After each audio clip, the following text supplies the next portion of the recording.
తండ్రి ఆమె. మనమందరము కూర్చున్నాము.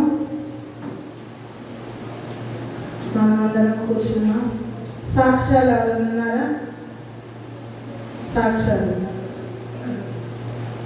మన మధ్యలో భాస్కరయ్య గారు ఉన్నారు. వచ్చి వర్తమానము అందిస్తారు.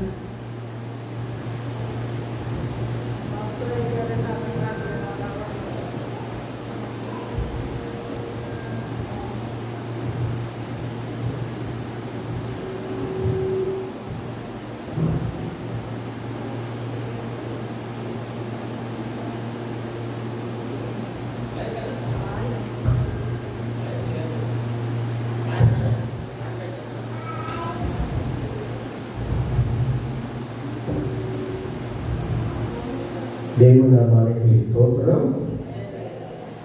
దేవుని నామానికి స్తోత్రం. హల్లెలూయా.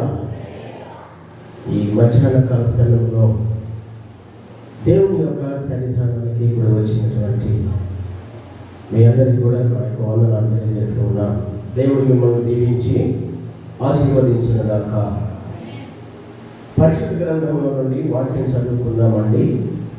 కీర్తనకారుడు రాసినటువంటి 23వ కీర్తన 6వ వచనం చదువుకుందాం. కీర్తన గ్రంథం 23వ అధ్యాయము 6వ వచనం.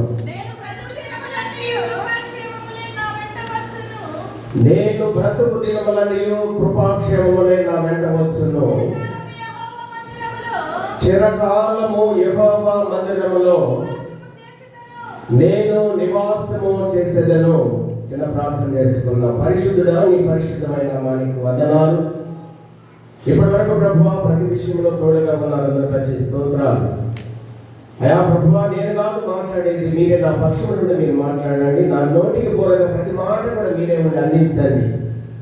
అలాగే వింటున్న బిడ్డలు నాయన ఇదిగో ప్రభువా, మీరు ఆత్మతో తృప్తిపరచండి. నీ వాక్యం చేత నాయన బిడ్డలు తృప్తిపరచండి. వినగలిగే చెవులు, గ్రహించేటువంటి ఆత్మ, అర్థం చేసుకునే జ్ఞానం వేయించిన ప్రభువా అందరికీ దయచేయండి. వీళ్ళ వాక్యాన్ని వ్యర్థంగా పోనీక ప్రభువా మా హృదయంలో నీరు కట్టి ఫలింప చేయమని యేసునామం బట్టి ప్రార్థన చేస్తున్నాను తండ్రి. ఆమేన్. దేవుని నామానికి స్తోత్రం.